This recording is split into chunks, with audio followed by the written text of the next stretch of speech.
हर खबर पर होगी आपकी पकड़। डाउनलोड कीजिए एबीपी लाइव ऐप। रक्षा मंत्री राजनाथ सिंह बोले, शांति की बात के पीछे चीन उकसाने की हरकत करता है। जवाब देने को हम तैयार।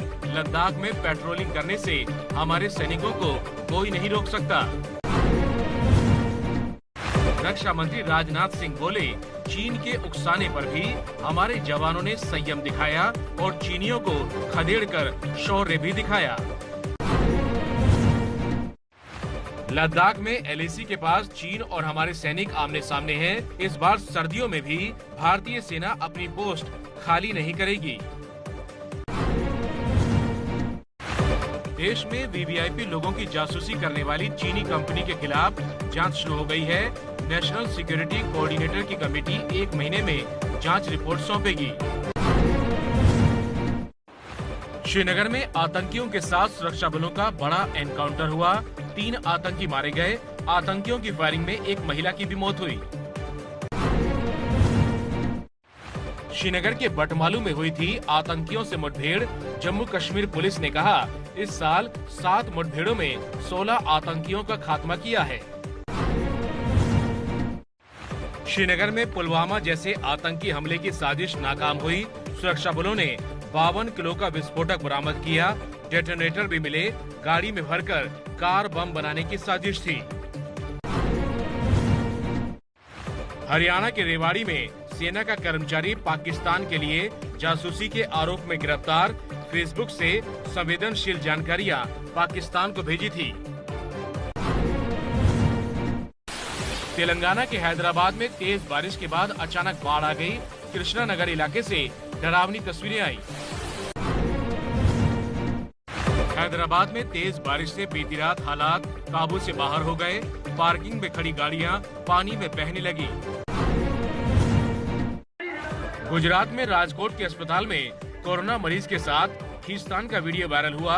अस्पताल का दावा, मरीज को खुदकुशी करने से रोका था। यूपी के फिरोजाबाद में मुस्लिम समाज के लोगों ने हिंदू डॉक्टर का विधि विधान से किया अंतिम संस्कार। डॉक्टर का परिवार समय पर नहीं पहुंच पाया था। दिल्ली पुलिस ने कारों से लैपटॉप और मोबाइल चुराने वाले गुलेल गैंग को पकड़ा है। गुलेल से पत्थर मारकर पहले ये बदमाश दूर से कार का शीशा तोड़ देते और फिर चोरी करते। देश में पहली बार एक साथ करीब 98,000 नए कोरोना केस रिपोर्ट हुए हैं। अब तक कोरोना ने पूरे देश में 83,000 लोगों की जान ली है। दुनिया में कोरोना मरीजों की संख्या 3 करोड़ से ज्यादा पहुंच गई है। पूरी दुनिया में अब तक 9.5 लाख से ज्यादा लोगों की कोरोना ने जान ली है। चीन की रिसर्च में दावा, चश्मा पहनने वालों को कोरोना वायरस का संक्रमण कम होता है। ऐसे लोग अस्पताल में कम भर्ती हुए हैं। मुंह के अलावा आंखों से भी शरीर में घुसता है कोरोना वायरस। अमेरिका में राष्ट्रपति ट्रंप ने कहा, कोरोना वैक्सीन बनने पर पूरे देश में मुफ्त में बांटी जाएगी। अमेरिका में इसी साल राष्ट्रपति चुनाव भी होने हैं। मुंबई में धारा 144 लागू। कोरोना के बढ़ते मामलों की वजह से मुंबई में फैसला सख्ती से लागू करने का आदेश दिया गया। पूरे यूपी में आज फिर कोरोना के 6,318 नए केस रिपोर्ट हुए। सबसे ज्यादा मार लखनऊ में है। यहां आज 908 लोगों की कोरोना होने की पुष्टि हुई। तेजी से बढ़ते कोरोना केस पर दिल्ली के स्वास्थ्य मंत्री सत्येंद्र जैन ने कहा, टेस्टिंग ज्यादा होने से केस ज्यादा रिपोर्ट हुए। इससे अब कंटेनमेंट जोन बनाने में सही मदद मिलेगी। केंद्रीय मंत्री नितिन गडकरी कोरोना संक्रमित हुए। फिलहाल गडकरी की तबीयत में सुधार है। गडकरी ने खुद को घर में आइसोलेट किया।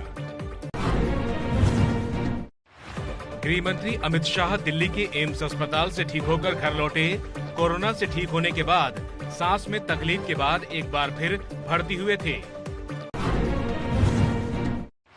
संसद में मास्क न पहनने पर सांसदों को फौरन टोका जा रहा है। आज नायडू ने राजनाथ को मास्क पहनने को कहा तो हरिवंश ने प्रियंका चतुर्वेदी को दी सलाह। प्रियंका जी, माननीय चेयरमैन साहब ने कहा कृपया मास्क जी सर लगा लें।